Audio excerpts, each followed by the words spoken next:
ಗವಾರಕಾಯಿ ಅಥವಾ ಚವಳಿಕಾಯಿ ಪಲ್ಯ, cluster beans ತುಂಬ ಚೆನ್ನಾಗಿರುತ್ತೆ ಚಪಾತಿ ಜೊತೆ ಮತ್ತು ರೊಟ್ಟಿ ಜೊತೆ ತಿನ್ನೋಕ್ಕೆ. ಮಾಡೋದು ಕೂಡ ಈಸಿಯಾಗಿದೆ. 1/4 kg ಅಷ್ಟು ಚವಳಿಕಾಯಿನ ತಗೊಂಡಿದ್ದೀನಿ. ಈ ರೀತಿ ಮುಂದಿನ ಮತ್ತು ಹಿಂದಿನ ಭಾಗನ ತೆಗೆದುಬಿಟ್ಟು ಕೈಯಿಂದಾನೇ ಮುರ್ಕೊಂಡ್ಬಿಟ್ರೆ ಸಾಕು. ಈ ಸೈಜ್ ಸಾಕಾಗುತ್ತೆ. ಸ್ವಲ್ಪ ಚಿಕ್ಕದು ದೊಡ್ಡದು ಪರವಾಗಿಲ್ಲ. ಬೆನಿಫಿಟ್ಸ್ ತುಂಬ ಇದೆ. ಪ್ರೆಗ್ನೆಂಟ್ ಇರೋರು ತಿನ್ನಬೇಕು, ಹಾಗೆ ವೆಯ್ಟ್ ಮ್ಯಾನೇಜ್ಮೆಂಟ್ ಮಾಡೋರಿಗೆ ಮತ್ತು ಶುಗರ್ ಇರೋರು. ವಿಟಮಿನ್ಸ್ ತುಂಬ ಇದೆ. ವಿಟಮಿನ್ ಎ ಇದೆ, ಸಿ ಇದೆ, ಕೆ ಇದೆ, ಫೈಬರ್ ರಿಚ್ ಇದೆ, ಕ್ಯಾಲ್ಶಿಯಂ ಇದೆ, ಐರನ್ ಇದೆ.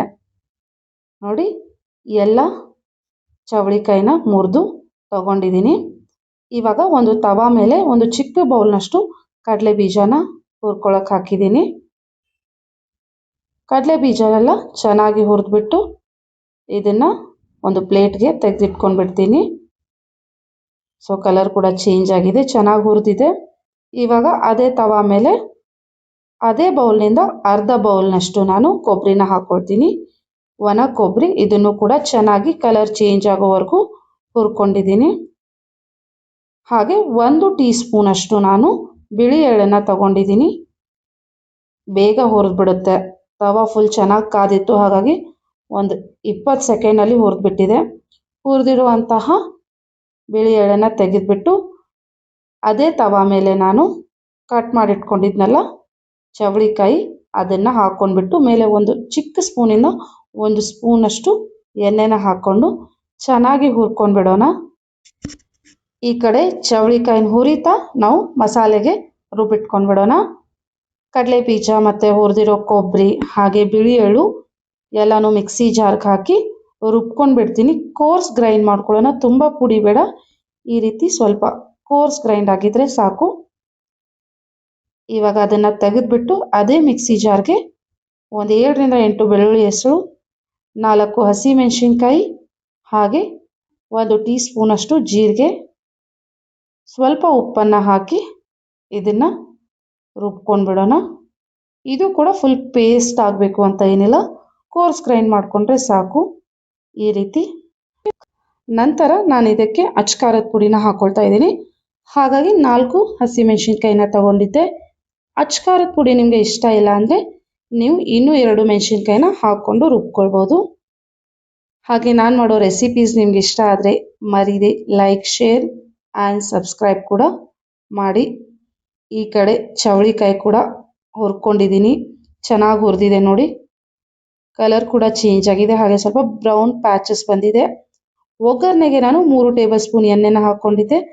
ಕಾದಿರೋ ಎಣ್ಣೆಗೆ ಸಾಸಿವೆ, ಜೀರಿಗೆ ಹಾಗೆ ಕರಿಬೇವನ್ನು ಹಾಕ್ಕೊಂಡ್ಬಿಡ್ತೀನಿ. ಚಿಕ್ಕದಾಗಿ ಕಟ್ ಮಾಡಿಟ್ಕೊಂಡಿರೋ ಒಂದು ಮೀಡಿಯಮ್ ಸೈಜ್ ಈರುಳ್ಳಿನ ಹಾಕ್ಕೊಳ್ತಾ ಇದ್ದೀನಿ.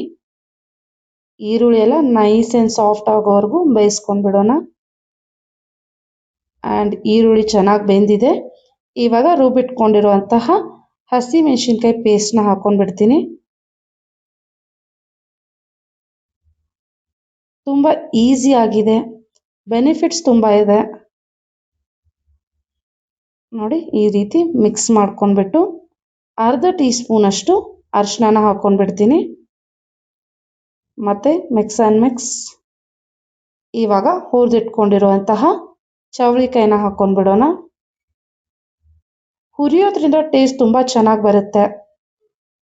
ಸ್ವಲ್ಪ ದಪ್ಪವಾಗಿರೋ ಚವಳಿಕಾಯಿ ಇದ್ದರೆ ಅಥವಾ ಎಳೆದಿಲ್ಲ ಅಂದರೆ ನೀವು ಬೇಯಿಸಿ ಕೂಡ ತಗೊಳ್ಬೋದು. ಬಟ್ ಹುರಿಯೋದ್ರಿಂದ ತುಂಬ ಟೇಸ್ಟ್ ಚೆನ್ನಾಗಿ ಬರುತ್ತೆ. ಹಾಗೆ 1 ಟೀ ಸ್ಪೂನಷ್ಟು ಗರಂ ಮಸಾಲಾನ ಹಾಕ್ಕೊಳ್ತಾ ಇದ್ದೀನಿ.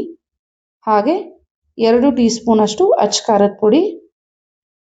ಇವಾಗ ರುಬ್ಬಿಟ್ಕೊಂಡಿದ್ವಲ್ವ ಕಡಲೆ ಬೀಜ, ಕೊಬ್ಬರಿ ಮತ್ತು ಎಳ್ಳಿನ ಪುಡಿನ ಅದನ್ನು ಹಾಕ್ಕೊಂಡ್ಬಿಡ್ತೀನಿ. ನೀಟಾಗಿ ಮಿಕ್ಸ್ ಮಾಡ್ಕೊಂಡ್ಬಿಡೋಣ.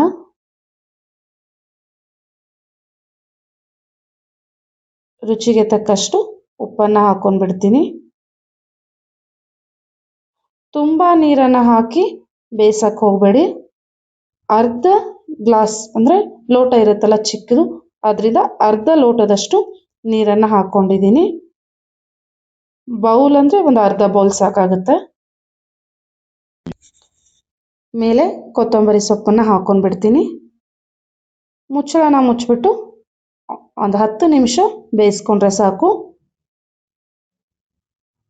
10 ನಿಮಿಷ ಆಗಿದೆ. ಚವಳಿಕಾಯಿ ಪಲ್ಯ ರೆಡಿ ಆಗಿದೆ. ಚೆನ್ನಾಗಿ ಬೆಂದಿದೆ. ನಿಮಗೆ ಸ್ವಲ್ಪ ನೀರು ಥರ ಬೇಕಿದ್ರೆ ನೀವು ಸ್ವಲ್ಪ ಎಕ್ಸ್ಟ್ರಾ ನೀರನ್ನು ಹಾಕ್ಕೊಳ್ಬೋದು. ಬಟ್ ಈ ಕನ್ಸಿಸ್ಟೆನ್ಸಿ ಪರ್ಫೆಕ್ಟ್ ಆಗಿದೆ. ಟೇಸ್ಟ್ ಚೆನ್ನಾಗಿ ಅನಿಸುತ್ತೆ. ರೊಟ್ಟಿ, ಚಪಾತಿ, ಮೊಸರಿನ ಜೊತೆ ತಿನ್ನೋಕ್ಕೆ ಸೂಪರ್ ಆಗಿರುತ್ತೆ. ಟ್ರೈ ಮಾಡಿ ನೋಡಿ, ಖಂಡಿತ ಇಷ್ಟ ಆಗುತ್ತೆ. Thank you.